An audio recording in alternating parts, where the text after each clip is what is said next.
Bonjour et bienvenue sur Parole d'artisan. Je suis Ombline de la Doucette et à travers ce podcast, je cherche une ligne de conduite pour exercer ma future profession.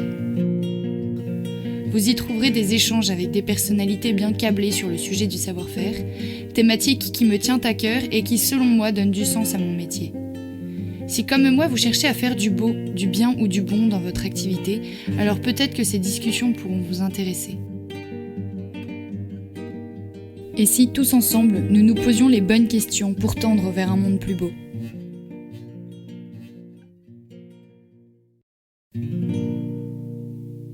Bonjour, Amaury Gomard, merci d'avoir accepté d'intervenir sur ce podcast.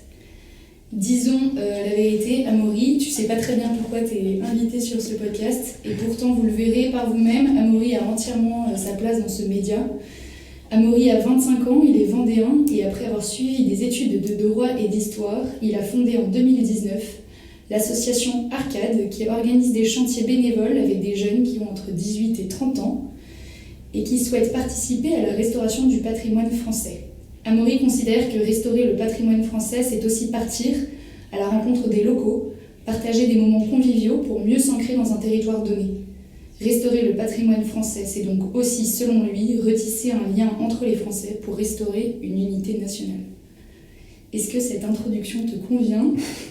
Est-ce que tu acceptes qu'on te qualifie d'artisan patriotique, d'artisan de transmission ou de restaurateur du patrimoine, ou bien tu veux faire le modeste en disant que tu trouves que j'en fais beaucoup ? Non, c'est super. Je le prends. Première question, Amaury, c'est la suivante. Comment t'es venue cette idée et cette conviction ? Comment es-tu devenu un amoureux du patrimoine français ? Est-ce que tu peux nous parler un peu mieux d'Arcade et de la naissance de cette jolie association ? Avec grande joie, trop content d'être là en tout cas sur ce podcast, merci pour l'invitation Ombline. Et alors Arcade, ça a commencé comme je pense pas mal de projets autour d'une bonne bière, comme deux bons étudiants avec Augustin Latron, un vieux copain de Vendée depuis une bonne dizaine d'années. On se revoyait souvent lors de nos études autour d'une bière en région parisienne et à refaire le monde, voilà. Mais voilà, comme toujours, les bons étudiants, on fait le monde tard autour d'une bière et le soir, le lendemain matin, on se lève tard, on sèche les cours et en fait, le monde continue à plus ou moins bien tourner, mais on continue un peu notre petite vie, notre petit rythme à côté. Et au bout d'un moment, on avait un peu ras-le-bol avec Augustin, on voulait vraiment aider concrètement, se dire ok, on se plaint un peu de ce qui va pas, on avait envie de mettre un peu la main à la pâte et de se dire ok, quel projet concret on peut lancer pour aider un peu le maximum, aider le pays, aider les gens autour de nous, aider au maximum de personnes. Et on avait aussi envie de monter un projet qui ait du sens pour nos copains, de rendre service entre copains. Se dire l'amitié, c'est pas que s'éclater en soirée ou pendant les vacances au bord de la plage, mais aussi d'aller se donner entre amis, parce qu'on se disait qu'il y avait encore plus de générosité à se donner entre amis et que c'était beau de tourner nos amitiés vers ça. Alors du coup, plein de petites choses qui nous donnaient envie de monter un projet qui ait du sens. Et en parallèle de ça, Augustin était en école d'architecture à Versailles pour devenir architecte dans le patrimoine, ce qu'il est maintenant. Et on était tous les deux amoureux du patrimoine. On a eu, je pense, de la chance de grandir dans des familles tournées vers le beau, vers la culture. La Vendée n'était pas la terre avec les plus beaux paysages, mais en tout cas, il y a des très belles maisons à caractère. Et on a été, je pense, habitués aux belles choses, aux châteaux, aux belles églises, aux chapelles, aux abbayes. Et on voyait, comme tout le monde, le patrimoine qui est le plus mal en France. Stéphane Bern était déjà la star sur la télé et quand même un grand ambassadeur et fait du bien pour le patrimoine. Enfin, il y avait l'auto du patrimoine qui a été lancé il y a peu, etc. Et du coup, on s'est dit, est-ce qu'on n'emmènerait pas nos copains restaurer un bout de patrimoine ? Et donc, on a eu l'idée assez rapidement d'en faire une association, de prouver ça à plein de gens, mais on s'est dit, on va d'abord commencer à tester l'idée. Et donc, on a emmené une trentaine de potes dans une ancienne abbaye, l'abbaye Notre-Dame de Bonnecombe dans l'Aveyron, l'été 2019. Et donc, l'idée, c'est une énorme abbaye cistercienne. Donc pendant une semaine où il y avait plein de travaux, il y avait de la maçonnerie, des broussaillasges, du bricolage, de la peinture, il y avait un peu de tout chacun avait un peu son chantier dans la semaine. Et l'idée a vraiment bien plu à tous les amis qui étaient présents, donc on s'est dit go, on est sur un bon créneau, on va proposer ça à plus de jeunes partout en France et on va aider un maximum de lieux à être restaurés. Et rapidement, il y a eu cette dimension, donc il y a la dimension vraiment de travaux, de se dire ok, on va pousser des jeunes entre 18 et 30 ans à donner leur temps pendant leurs vacances ou leur week-end pour aider le patrimoine qui va pas bien. Ça leur apprendra un peu le travail manuel, le goût de l'effort, le goût de la transmission avec les artisans. Mais on voulait vraiment pas se couper des habitants du coin, du territoire dans lequel on arrivait, parce qu'on se disait qu'un lieu de patrimoine, c'est pas juste un château posé là quelque part, ça s'inscrit dans une histoire locale, et les premiers bénéficiaires du patrimoine, toute la France est bénéficiaire de son patrimoine, mais les premiers bénéficiaires, ça reste les habitants du coin, parce que c'est voilà, chaque village est hyper fier de son château, chaque village a la plus belle église, chaque village a la plus belle fontaine, chaque village a le plus beau château, enfin voilà, tout le monde est très, très fier à chaque fois de son patrimoine local, et du coup on voulait que les volontaires qui viennent sur nos chantiers soient aussi en contact des habitants, et donc on a tout de suite associé la dimension de lien social à nos chantiers, on pourra en reparler, mais c'est cette idée de se dire, on vient sur un chantier, on aide concrètement à le restaurer matériellement avec des travaux manuels, mais on va aussi rendre service à la population, on va la rencontrer, on va apprendre d'elle, et du coup ça va être visiter un EHPAD, ça va être jouer avec les enfants du village, bref, ça va être vraiment s'inscrire dans un territoire pour pas restaurer juste un simple bâtiment, mais un patrimoine vivant. Okay, voilà. Hyper complet. Pardon, ça dure hyper longtemps. Est-ce que en montant ça, ça t'a l'air quand même d'être sacrément passionné? Est-ce que tu as hésité à suivre une formation en lien avec ce projet ou à réorienter tes études, pourquoi pas en architecture? Bon, après, tu me disais que tu t'es associé avec un futur architecte, qui est architecte aujourd'hui, ou en restauration du patrimoine. Oui, c'est une bonne question. C'est vrai que du coup, on a eu l'idée avec Augustin. Après, il y a 2 amis qui nous ont vite rejoints. Donc, on a posé un peu les bases de l'association, juridiquement, etc., à 4. Et avec Brieux et Maé. Et Brieux, lui, bosse pour le chantier Notre-Dame de Paris. Et Maé était à la Fondation du patrimoine à l'époque. Donc, il y avait quand même 3 un peu techniciens, entre guillemets, du domaine du patrimoine, de l'architecture, du bâtiment. Et moi, un peu le touriste qui ai fait du droit. Bon, j'ai fait un peu d'histoire, mais j'ai fait aussi des affaires publiques. Voilà, plutôt axé administration, lobbying, politique. Mais non, je me suis jamais vraiment posé la question. Enfin, je sens qu'il y a un bagage du coup technique que j'ai moins que les autres, mais je pense que c'est une belle complémentarité. Parce que moi, mon rôle est plus de gestionnaire d'équipe, de porter un peu le projet sur la vision, sur la stratégie, de moins être dans la technique du quotidien. Et c'est plus, je pense, les talents que j'ai ou mes atouts de porter un projet, gérer une équipe, un peu ce côté un peu leader.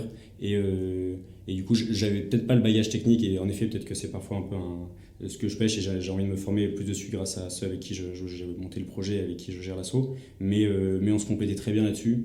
Et du coup, je n'ai pas trouvé ça nécessaire. J'ai l'impression de me former plus sur le terrain, en rencontrant les artisans, en visitant les lieux, etc. Mais le savoir-faire technique était plutôt avec les associés de l'association. Okay. Et c'est très bien qu'on ait chacun un peu notre talent un peu à apporter. Et alors, est-ce que concrètement, tu peux nous dire comment l'association vit, comment vous financez vos projets? Bonne question. Alors, du coup, on vit essentiellement avec c'est des bénévoles qui viennent sur nos chantiers, les jeunes qui viennent sont bénévoles, l'équipe, on a un staff bénévole qui prépare les chantiers toute l'année, et on a maintenant même on a réussi à embaucher une première salariée, et tout ça, financer les chantiers, financer l'année, etc. C'est grâce aux dons de généreux mécènes, de particuliers, d'entreprises, de fondations. On a de la chance d'être une association d'intérêt général, donc on peut défiscaliser les dons. Et donc on reçoit en permanence on recherche en permanence des donateurs. Et plus on a de dons, plus on peut aider les lieux, plus on peut financer l'avenue d'artisans, le matériel, les matériaux, plus on peut accueillir plus de jeunes sur nos chantiers. Mais du coup, on reste comme plein d'associations très dépendantes des dons. Et du coup, c'est un peu la quête permanente de généreux donateurs, de toujours promouvoir l'association auprès d'un public toujours plus nouveau, fidéliser aussi ceux qui nous donnent déjà. Et donc c'est envie de don. Est-ce que tu peux nous dire maintenant à quoi ressemblent les semaines d'Amaury Gomard? As-tu envisagé de tout plaquer pour te consacrer à 100% à Arcade? C'est vrai que ça donne envie. J'ai de la chance depuis 2 ans, depuis que j'ai fini mes études. Donc là, on rentre dans la 5e année d'Arcade, mais ça fait 2 ans que j'ai fini mes études, et d'être à mon compte à côté en auto-entrepreneur, donc d'être un peu libre de mon temps et de mes missions, de mon emploi du temps pour gérer Arcade. Donc ça reste c'est un rythme du coup un peu spécial, mais c'est le luxe de la liberté, c'est de pouvoir du coup, même si c'est particulier comme rythme, ça me donne quand même ce grand luxe d'avoir du temps pour l'asso. Peut-être pourquoi pas un jour passer à 100%, c'est plus après de question de savoir est-ce qu'on a les fonds pour passer salarié, pour avoir même question administrative, juridique, etc. Mais ça donne envie. Après, j'aime bien être stimulé par un autre projet à côté, je trouve que ça stimule d'autant plus. Je sais pas si j'y mettrais la même énergie si j'avais que ça à faire à plein temps, mais j'ai déjà beaucoup de chance d'avoir du sens tous les matins quand je me lève, parce que je fais un peu Arcade tous les jours, et que c'est incroyable je suis à un âge où parfois plein de copains qui sont dans des boulots, ils ont pas trop de sens et tout. Et moi, au quotidien, je vois du beau, je me balade en France sur des lieux magnifiques, je vois l'envers du décor des lieux de patrimoine, où quand on visite un château pendant 2 heures, on voit qu'une partie, là, chaque fois on le visite jusqu'au comble. Enfin, voilà, Ouais. donc voilà, c'est pas très clair comme réponse, Joli. mais, Ouais. mais j'ai beaucoup de chance. Oui. Et à terme, comment tu imagines l'avenir de l'association et quel genre de projet tu aimerais prendre en charge?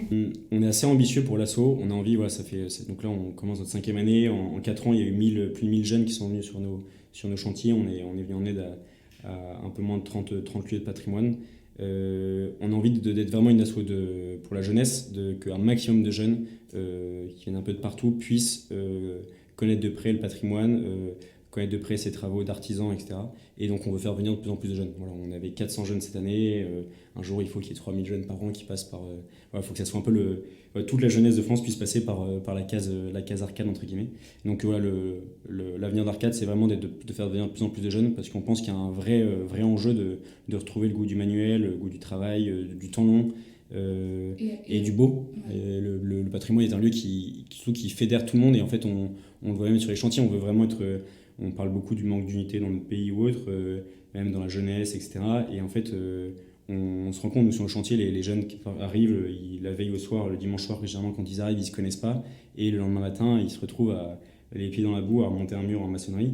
Bon, en fait, dès le lundi midi, dès le premier déjeuner, c'est bon, c'est les meilleurs potes du monde. Et en fait, même s'ils ne peuvent pas être d'accord sur des sujets où ils se seraient engueulés sur un plateau de télé, là, ils travaillent ensemble, ils ont un projet commun, un truc qui est beau, qui unit. Le patrimoine reste quand même un des rares sujets en France qui unit.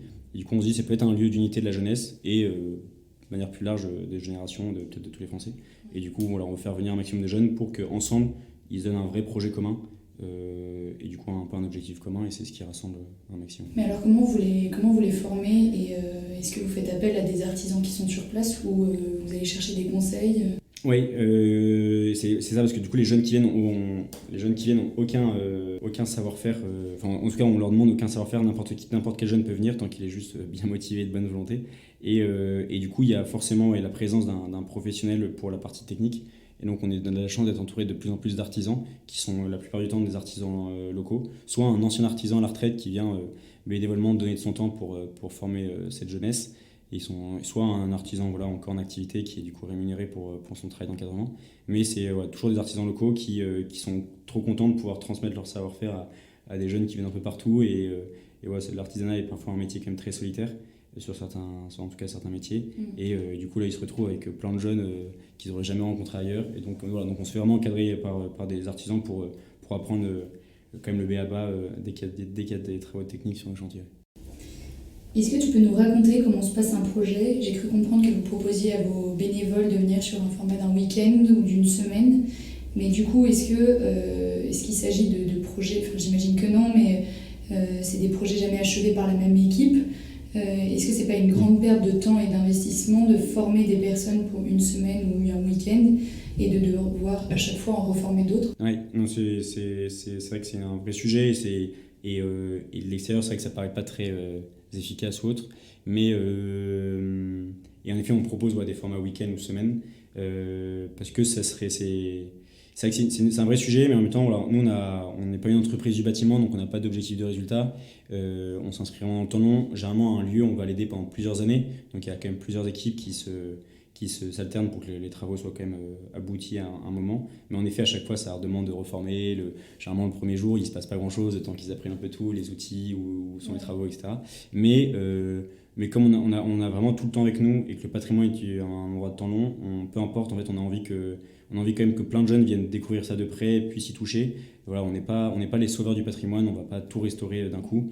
On veut plus semer des petits bouts d'espérance. Les lieux qu'on va aider, c'est souvent des gestionnaires qui sont un peu en galère, des assos qui galèrent, des propriétaires qui galèrent, des communes qui ne savent pas quoi faire.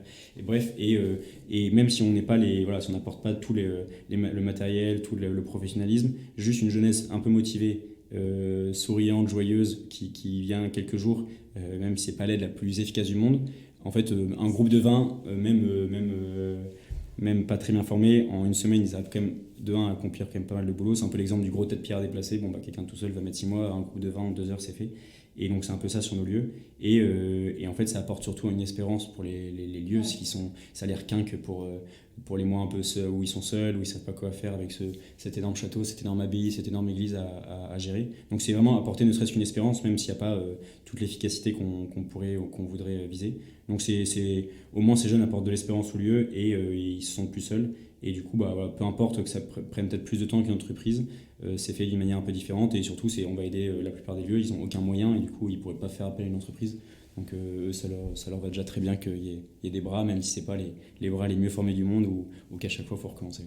Ok, et alors, du coup, si tu avais l'air de dire que c'est les communes qui font appel à vous, ou alors c'est vous qui cherchez des projets? Alors on a des lieux, c'est à la fois des lieux de particuliers, des lieux qui appartiennent à des communes ou des lieux qui appartiennent à des associations ou des lieux religieux. Et en fait, maintenant, on reçoit plein de candidatures en permanence. Les premières années, on démarchait un peu les lieux. Et maintenant, on reçoit 60-70 demandes de chantier par an. Donc on doit malheureusement sélectionner et refuser beaucoup de lieux. Mais voilà, on reçoit beaucoup de demandes de lieux privés ou c'est géré par des associations. Voilà, c'est assez varié, mais oui, on reçoit des demandes. Ok. Et alors j'ai une question, est-ce que tu penses qu'il est important que les chantiers s'adaptent à l'architecture du lieu dans lequel vous vous implantez, aux méthodes régionales, etc. Est-ce que vous essayez de faire appel à des artisans qui sont présents sur place ou à des savoir-faire du coin? Est-ce qu'il y a une question d'adaptabilité ou pas? Oui, complètement. Ça, vraiment, c'est même un peu le grand dada d'Augustin, là, donc, qui on a lancé le projet, qui lui veut vraiment retrouver un peu à chaque fois, même dans son boulot d'architecte, l'utilisation de matériaux locaux, techniques locales, comment c'était fait à l'époque. Et parce qu'en fait, c'était la simplicité de nos anciens. Ils prenaient la pierre qu'ils avaient à côté, tel enduit, tel matériau ou tel produit, bref, qu'ils avaient sur place. Et on veut retrouver ça. Donc à chaque fois, on essaie vraiment de respecter l'histoire du lieu et de ce qui était fait. On ne va pas chercher à faire de nouveautés. Et du coup, c'est de la réhabilitation un peu comme c'était fait avant.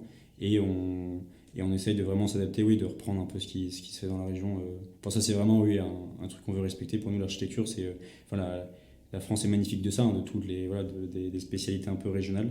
Et ces spécialités n'étaient pas juste là parce qu'on aimait faire ça, plus ça, plus ça, mais c'était juste parce que c'était ce qu'il y avait dans le coin. Et ils n'étaient pas très bêtes, ils n'avaient pas cherché la pierre à l'autre bout de la France. Ouais. Mais du coup, c'est quand même une sacrée contrainte pour vous. Oui. Après, on n'est pas encore sur des énormes surfaces de travaux à chaque fois. Ça reste, comme c'est des lieux avec comme une histoire du patrimoine, ça paraît très naturel dans le milieu du patrimoine de faire quelque chose comme à l'identique. C'est même la règle sur les monuments historiques autres. Donc c'est pas un vrai problème en soi. Okay. Est-ce que vous avez créé des vocations chez les bénévoles qui vous faites appel, ou qui font appel à vous plutôt, qui se seraient dirigés vers de l'architecture ou de l'artisanat? Alors on aimerait bien, en tout cas on n'a pas eu de retour en ce sens. C'est un peu un de nos rêves entre guillemets, c'est de permettre cette connaissance du métier d'artisan pour des jeunes qui seraient peut-être un peu perdus pour leur avenir. On veut du coup monter peut-être de plus en plus même des chantiers un peu thématiques pour découvrir le métier de la pierre, le métier du bois ou autre, et ça pour faire venir justement des jeunes qui se poseraient des questions, qui ne sauraient pas trop où aller pour découvrir ces métiers et n'ont pas encore passé le pas de lâcher leur boulot et de faire un CAP parce que c'est quand même un sacré pas, mais de leur dire avant de lâcher votre boulot ou de lâcher vos études, venez faire un premier test dans un chantier arcade pour découvrir. Ouais, donc on n'a pas encore eu de retour comme ça. On a eu des gens qui se sont rencontrés sur des chantiers et il y en a même qui se sont mariés il y a quelques mois, mais rien à voir. Mais voilà, on devient une agence matrimoniale, mais peut-être pas encore une agence d'intérim ou de formation. Qu'est-ce qui fait que vous êtes fiers d'un projet que vous avez réalisé? Qu'est-ce qui fait que l'équipe Arcade est fière une fois un projet terminé ou pas d'ailleurs?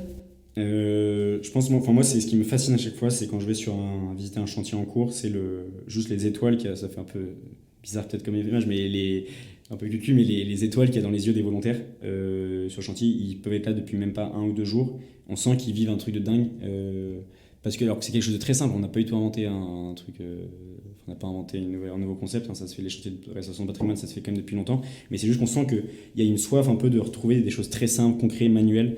Ils sont tellement contents de voir le fruit de leur travail, de voir l'avant, l'après, de voir un truc qui avance, quand on peut être un peu dans une société qui a plus de sens de rien, dans ce que les gens font derrière un ordi, derrière un Excel ou autre. Je caricature, mais on sent qu'il y a une joie qui est un peu, je sais pas d'où elle vient, c'est de vivre quelques heures auprès du beau, de dormir dans un lieu beau, de se réveiller auprès de murs qui ont 1000 ans pour certains. d'être avec des artisans, de savoir utile, de rencontrer des gens qu'ils n'auraient jamais rencontrés, des vieux du village. En fait, il y a à chaque fois une alchimie qui se passe, que ce soit le regard des volontaires, que ce soit le merci de certaines personnes âgées qui disent mais quand on voit, on est rassuré, on se dit que tout n'est pas, enfin bref, tout n'est pas perdu entre guillemets, ou la relève est là, vraiment des merci qui sont posés, des regards, un peu de l'espérance qui reprend, de l'espoir et tout, te dire bah oui, en fait non, rien n'est inéluctable. Le patrimoine, tout va pas s'effondrer, la jeunesse part pas à volo dans tous les sens. Enfin, non, il y a la joie des volontaires de faire quelque chose de simple, mais de concret et d'utile. En fait, c'est le meilleur réussi de. Enfin, moi, chaque été, je me dis, est-ce que ça va marcher, est-ce que ça va plaire aux gens, est-ce qu'on va avoir du monde et tout. Et en fait, chaque visite de chantier, on se dit, en fait, tout ce qu'on fait l'année pour préparer tout ça, ça a du sens, vu la joie qu'il y a sur les chantiers. C'est une joie vraiment assez incroyable, une joie très simple, mais très naturelle, très profonde. Et voilà, encore des gens qui me disaient, c'est en fait, ma semaine de chantier arcade, c'est une des meilleures semaines de ma vie, parce qu'ils ont vécu une joie très simple et qui change du quotidien. T'arrives à te rendre sur les projets Oui, on visite, on se répartit un peu les visites, mais j'arrive à en faire encore pas mal, et parce que j'y tiens, et ça permet à chaque fois de reprendre confiance dans son projet, parce qu'on doute souvent quand on monte un projet, on se remet souvent en question, on se dit que ça a du sens, est-ce que ça va tenir encore une année de plus, est-ce que faut pas s'arrêter à un moment, est-ce que ceci, cela. Et c'est le genre de moment qui requinque à fond, qui dit ok, ça a du sens. Ça permet aussi de voir ce qui va pas, ce qui est mal organisé, ce qui est mal géré, et de voir les gestionnaires de lieux, de voir les artisans, de voir les volontaires, mais surtout ça redonne à la pêche. Est-ce que vous arrivez à chiffrer le nombre de projets terminés là Alors c'est compliqué parce que la plupart des lieux, là on commence, donc on vient de faire 4 ans, il y a plein de lieux qu'on accompagne depuis 4 ans, 3 ans, 2 ans depuis qu'on les a. Donc il y a plein de lieux sur lesquels on est encore pour quelques temps encore. Donc c'est compliqué à chiffrer, c'est plus par session de chantier accompli. Mais voilà, il y a un chantier, on va finir un mur, mais il reste encore un autre truc à finir sur le lieu, donc c'est un peu compliqué. Et la plupart des lieux, il y en a pour des années de restauration vu tout ce qu'il y a à faire, et surtout on ne pourra pas tout faire parce qu'on n'a pas les capacités techniques de tout faire. Mais typiquement, là, cette année, on a eu 50 sessions de chantier avec 400 jeunes. Il y a eu de la charpente qui a été reposée, il y a eu la couverture qui a été refaite, il y a eu des murs qui ont été remontés, il y a eu des choses qui ont été repeintes ou autres. Amaury, tu t'engages à préserver le patrimoine français, à le conserver et peut-être à le magnifier. Quelle est donc, ou quelle serait ta vision de l'architecture? Est-ce que tu souhaites que l'architecture soit toujours conservée telle qu'elle est? Est-ce que vous faites en sorte qu'une bâtisse ressemble toujours à ce qu'elle était? Dans quelle mesure penses-tu qu'on peut modifier, moderniser notre patrimoine architectural? Est-ce que tu penses qu'on peut recréer une architecture nouvelle sur une architecture ancienne? Ou alors ce serait détruire son histoire, ou bien on peut considérer que ce serait plutôt la marquer de son temps? Je pense qu'au tout début, quand je travaillais dans le patrimoine, je n'ai pas du tout mon expérience, je ne suis pas encore un grand spécialiste, mais j'avais une vision, je pense, très conservatrice, en mode il faut rester à l'identique, il ne faut pas le moderne, c'est pas ouf, etc. Très, très classique un peu dans mes conceptions du patrimoine. Je pense en fait, pour moi, il faut avoir du bon sens dans le patrimoine. Faire du moderne parce que c'est bien de faire du moderne, c'est pas bien, et conserver pour conserver, ça, pour moi, c'est pas bien non plus. Il y a eu nos anciens ont trouvé des trucs magnifiques qui à l'époque étaient peut-être trouvés très laids aussi par les contemporains de l'époque. Donc c'est plus une adaptation au lieu et de se dire que tout ce qui a été construit était beau et du sens, mais parce que derrière on y mettait aussi peut-être une âme ou un sens un peu plus profond que des choses qui peuvent paraître très stériles aujourd'hui, et que surtout ce qu'on construisait à l'époque était utile derrière aussi. Enfin, on construisait des choses belles, mais un château était beau en lui-même, et on ne construisait pas le château juste pour qu'il soit beau. Derrière, il y avait une utilisation économique du lieu, une utilisation familiale pour certains, de puissance, de pouvoir, de défense ou autre. Enfin, je ne sais pas si c'est très clair comme réponse, mais du coup, j'ai pas encore trop d'avis sur la question. On essaie en effet de faire identique sur les Lyonnais, parce qu'il y a un vrai respect, et ça a été fait comme ça. Il faut qu'on vient restaurer, on ne vient pas reconstruire, ou on ne vient pas faire quelque chose de nouveau. Après, je ne suis pas très fan de l'architecture nouvelle aujourd'hui, parce que pour moi, c'est juste qu'elle n'arrive pas à marquer un peu une identité plus profonde. C'est encore trop superficiel. Si on aime bien les architectures du 12e, du 13e, ou même du 16e ou autre, c'est parce qu'on sent qu'il y a peut-être quelque chose qui transcende un peu, qui transcende l'homme, qui vient le dépasser, le magnifier, et qu'aujourd'hui, comme on est peut-être dans une société très, très matérialiste, très consumériste, on n'arrive pas à dépasser ça. Le marché de l'art est un marché ultra financier maintenant.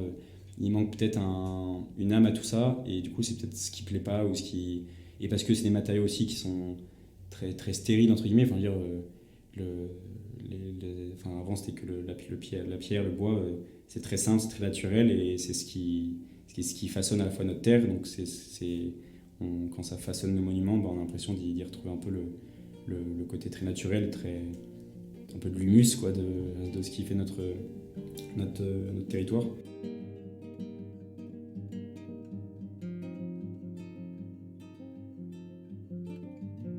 J'aimerais t'emmener maintenant à Amaury sur un terrain qui me réjouit parce que je crois que là-dessus nous avons la même vision.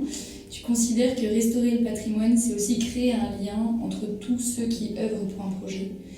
Me rejoindras-tu donc pour dire qu'un beau chantier architectural, c'est celui dans lequel chacun met son cœur à l'ouvrage. C'est ce qui crée l'âme d'un chantier. C'est la même chose, me semble-t-il, pour les métiers de savoir-faire.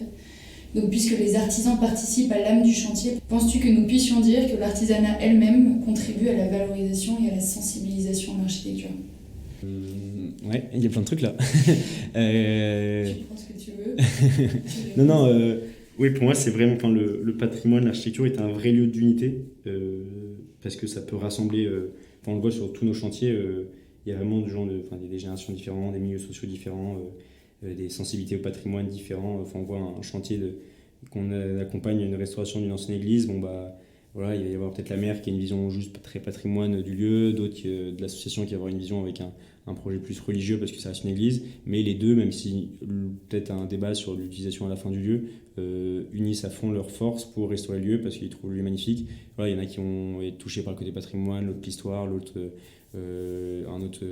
l'utilisation du lieu. Mais bref, ça rassemble vraiment et je pense qu'il faut le préserver au maximum que ça reste un lieu d'unité. Et l'artisanat là-dedans a une place énorme, c'est que ça reste des œuvres d'hommes en fait, d'hommes qui ont transpiré juste pour monter les pierres, pour faire la charpente. C'est ça qui est fait trop beau dans ces lieux-là, c'est qu'on sent qu'il y a une patte. C'est magnifique de se dire que c'est une patte uniquement humaine. Moi, ça me fascine, ne serait-ce que Notre-Dame de Paris, jusqu'à la moindre gargouille qui tout en haut, que personne ne voit de près. Mais qui a été quand même qui est une œuvre magnifique en elle-même, qui a été taillée par un sculpteur il y a peut-être des siècles et personne ne sait son nom, personne ne sait rien. Mais c'est cet artisan-là, si cette gargouille n'était pas là, ça serait plus Notre-Dame en fait. Enfin, c'est chaque élément de Notre-Dame fait Notre-Dame et que du coup c'est ce travail de tous les artisans qui ont monté et construit un lieu, qui font de ce lieu-là un lieu magnifique et qui transcende tout le monde.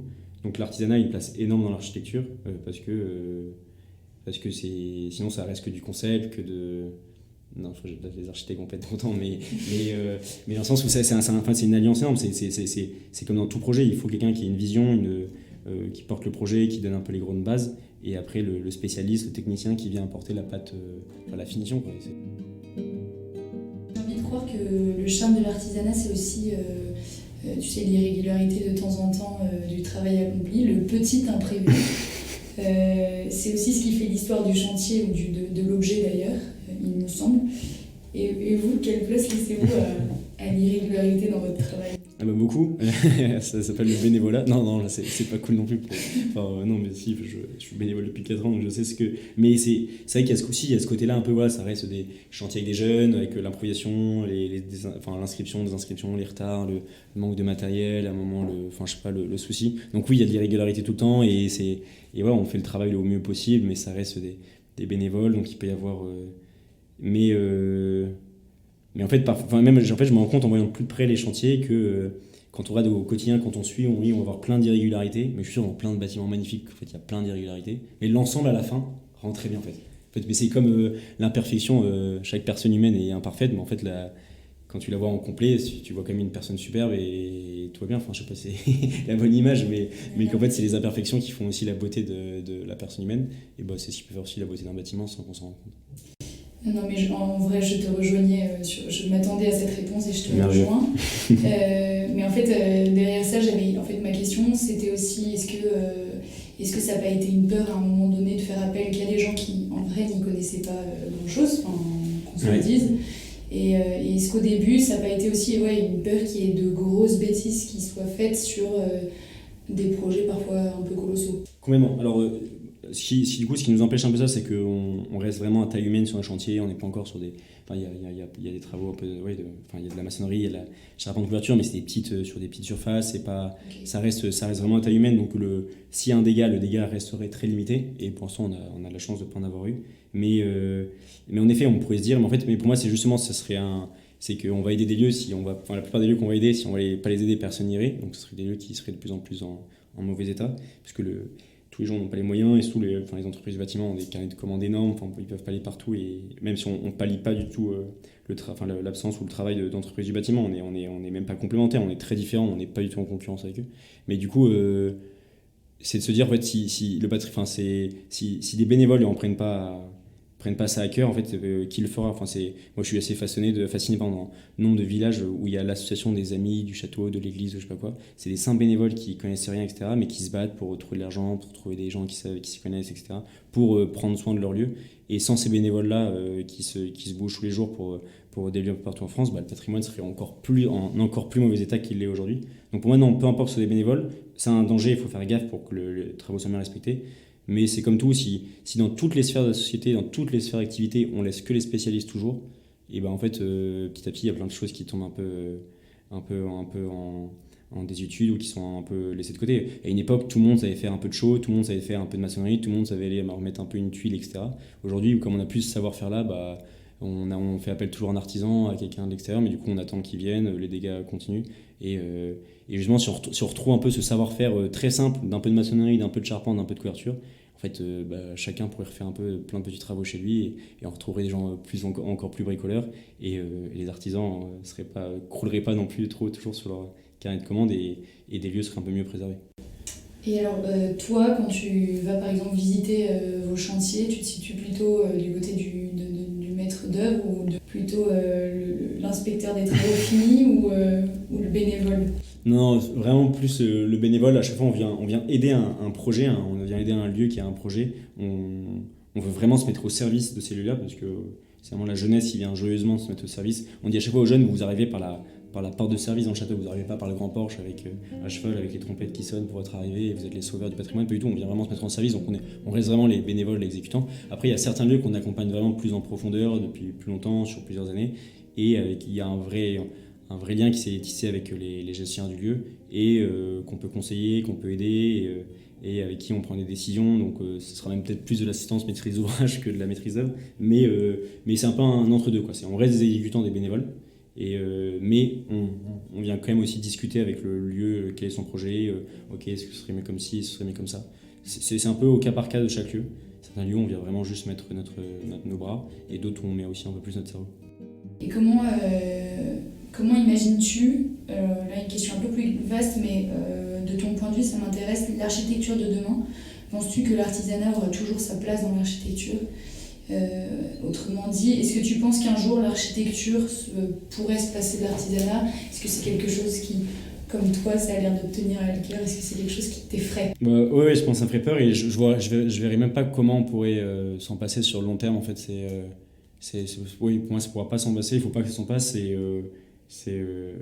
On est quand même sur des savoir-faire, au-delà du fait que ce soit des savoir-faire parfois millénaires ou très anciens, mais c'est juste le b.a.-ba un peu du quotidien humain, quoi. C'est de savoir faire de savoir construire son habitat, de savoir construire son lieu de vie, son lieu de travail, de savoir réparer, et au-delà de juste savoir construire, c'est aussi de savoir magnifier avec des artisans d'art, avec de se dire d'allier l'utile à l'agréable, et c'est un peu ce qui fait une culture, ce qui fait une civilisation, ce qui fait c'est ce petit chose en plus qui non, on n'est pas juste entre guillemets des animaux, on a juste des besoins très primaires et naturels d'avoir un toit, de chasser et de manger, mais on a cette touche en plus un peu et que l'artisan amène d'aller l'utile à l'agréable.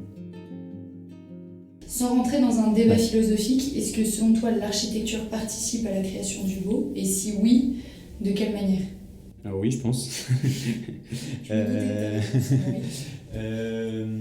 Et de quelle manière? C'est un peu le génie humain, quoi. Enfin, de ces architectes qui ont... Il y a vraiment une question d'humain, toi. Ouais. Pour moi, c'est vraiment ce côté... c'est un mélange un peu de savoir recevoir l'héritage des siècles passés, donc de ce que nos anciens les anciens architectes, les anciens artisans ont pu faire. À chaque fois, on peut être étonné aussi de la nouveauté, de ce que peut apporter de nouvelles personnes, de nouvelles générations. Mais, mais que... Mais en fait, oui, s'il n'y avait pas cette patte humaine, ce génie, cette nouveauté, ce savoir utiliser un peu le matériau du coin, le paysage ou autre, enfin bref, on aurait depuis que l'homme serait sur Terre, on aurait les mêmes maisons, on aurait les mêmes bâtiments partout. Et si on n'a pas ça, c'est parce qu'il y a un côté très humain, très artistique, très visionnaire de certains qui rend... Enfin, parfois, quand on regarde certains monuments plus ou moins anciens, mais il y a de quoi avoir le vertige, tellement c'est beau, tellement c'est du génie d'avoir fait de cette manière-là, d'avoir rajouté tel élément, d'avoir eu cette vision de structurer les bâtiments. Enfin, on a une manière de structurer certains bâtiments en France qui sont même juste les constructions. Enfin, il y a des architectes qui sont des génies, enfin, que ce soit l'art gothique, l'art roman.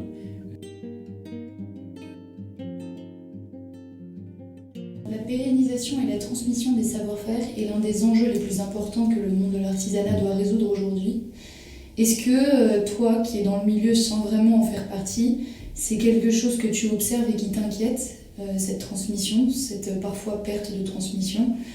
Parce que j'imagine que si tu as créé Arcade, c'est aussi par volonté de faire ce que tu penses que d'autres ne feraient pas. Enfin, je sais pas, Ouais. tu me diras, mais s'il n'y avait pas eu Arcade, est-ce que tu penses que tous ces lieux seraient laissés un peu à l'abandon C'est vrai que certains lieux, on peut être les seuls à venir les aider, entre guillemets, mais j'ose espérer qu'il y aurait eu d'autres personnes qui auraient fait des choses similaires. Mais sinon, sur la question de la transmission, en effet, il y a un vrai sujet. Moi, le nombre d'artisans qui disent qu'ils n'ont personne pour reprendre, ou que les jeunes ne sont pas assez motivés, qu'ils ne restent pas longtemps, et que c'est très dur, de transmettre, un peu comme les agriculteurs ou autres.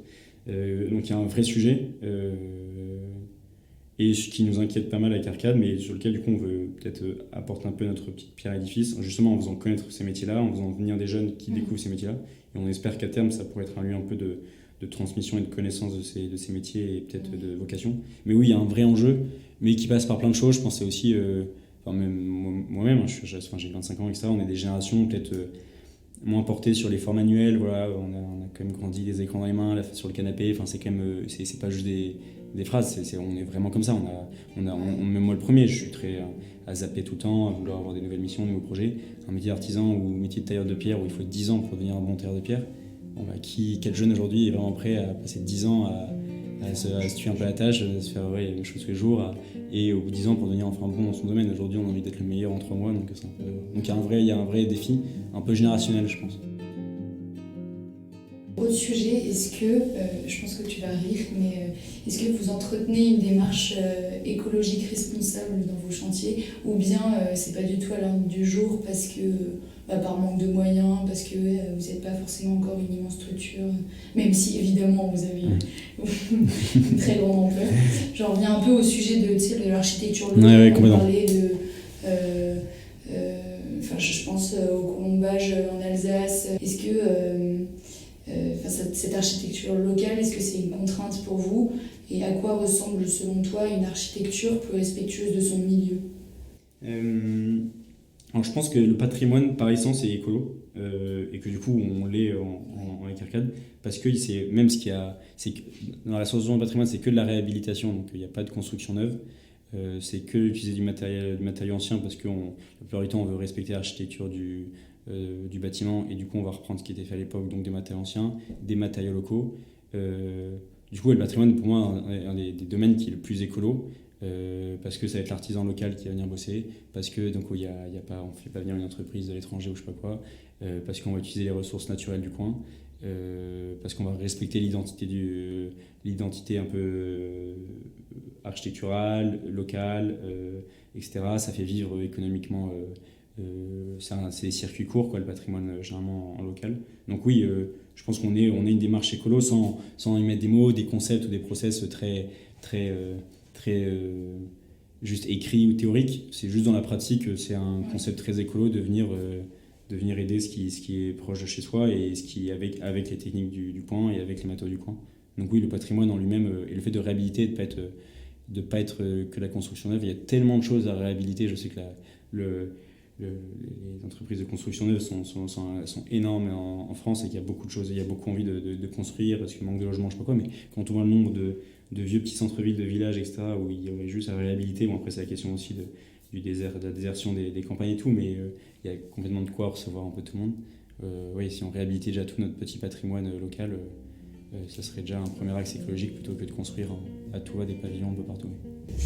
Ouais, et puis je pense que c'est un élément de réponse que tu avais donné tout à l'heure aussi, de devoir s'adapter aussi, d'aller chercher les pierres du coin parce que c'était ce qui était fait avant aussi. Ça, c'est un vrai élément de réponse. Et puis en fait, aujourd'hui, mettre un mot sur une architecture écologique, ça fait un peu tout et rien dire, mais ça déjà, c'est certainement un élément de réponse pour une architecture responsable. Complètement. Est-ce que, alors je me doute de la réponse que tu vas me donner pour cette question, mais j'aimerais que tu détailles un peu. Est-ce que derrière Arcade, Amaury, il n'y aurait pas une démarche politique bien engagée? Est-ce que tu pourrais nous en parler? Non, il n'y a pas de démarche politique au sens un peu où on entend aujourd'hui. C'est politique dans le sens avec là, ça fait un peu le mec qui se la joue avec le grand P ou au service de la cité, parce que oui, c'est agir au sein de la cité en se disant ouais, nous les jeunes, on a envie de prendre soin de ce qu'ont fait nos anciens. On n'a pas envie que la France voit son patrimoine disparaître. On n'a pas envie que tout ça parte un peu dans l'oubli, prenne la poussière. Et donc on veut prendre soin de cet héritage, de ce patrimoine bâti.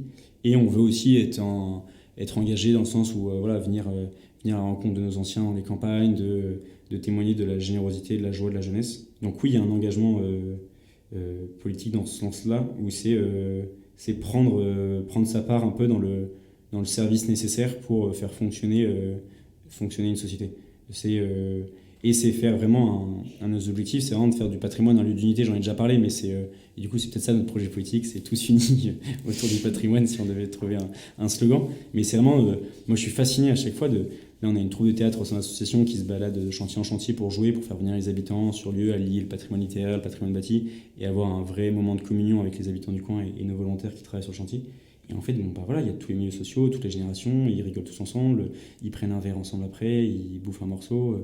C'est ce côté où en fait moi j'ai 25 ans, j'ai grandi dans un pays où j'ai l'impression que on s'entre-déchire de plus en plus, il y a trop de sujets de division. Et c'est de se dire, on sera jamais tous d'accord, ça n'existe pas un pays où tout le monde est d'accord. Et par contre, on a le droit de ne pas être d'accord sur un truc, mais de quand même avoir des projets communs, des projets qui rassemblent, et de se dire, on peut avancer ensemble sur certaines choses. Et le patrimoine, pour moi, en fait partie. Et du coup, on veut rassembler les gens, de se dire, on va arrêter de s'entretuer tout le temps, et c'est pas parce qu'on n'est pas du même camp qu'on peut plus se parler. On peut bosser ensemble, on peut travailler ensemble, on peut boire un coup, manger ensemble et rire ensemble un petit coup, quoi. Ça fait du bien à tout le monde.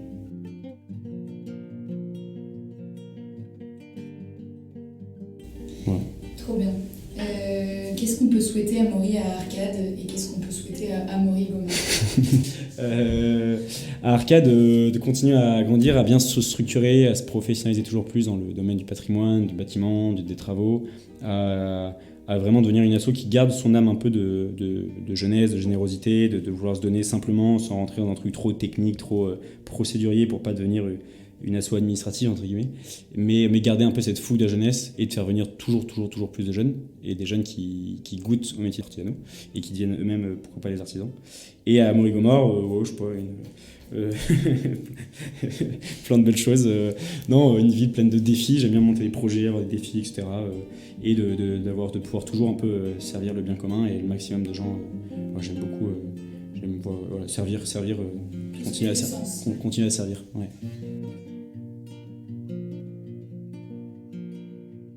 L'artisan, c'est celui qui exerce une technique, c'est celui qui crée. Alors j'ai envie de considérer, et je suis assez convaincue, même que les architectes sont eux aussi des artisans, et que nous sommes d'ailleurs des artisans tous de quelque chose dans notre domaine. Aurais-tu un conseil à donner à la future architecte d'intérieur et designer que je serai? C'est de trouver un sens à tout ce que tu fais, de ne pas le faire, que ça ne devienne pas juste un jour un métier purement économique, etc. Que c'est toujours... tu veuilles toujours faire passer un message, soit à la personne qui verra, soit ton client, soit celui qui sera transmis. Mais alors un message qui serait clair, pas trop moderne. Oui, ah oui. Si, ah oui, pardon, oui, oui, évidemment. Non, mais je passerai à chaque fois voir tes travaux avant que tu les valides. Mais oui, ce côté, faut que tu trouves du sens dans tout ce que tu produis, etc. Que ce soit pas juste un truc purement économique, c'est toujours quelque chose qui vienne d'abord de ton âme et de ton cœur plutôt que de ton portefeuille. Et que tu puisses apprendre des anciens dans ce domaine-là et savoir transmettre quand ce sera ton tour de transmettre.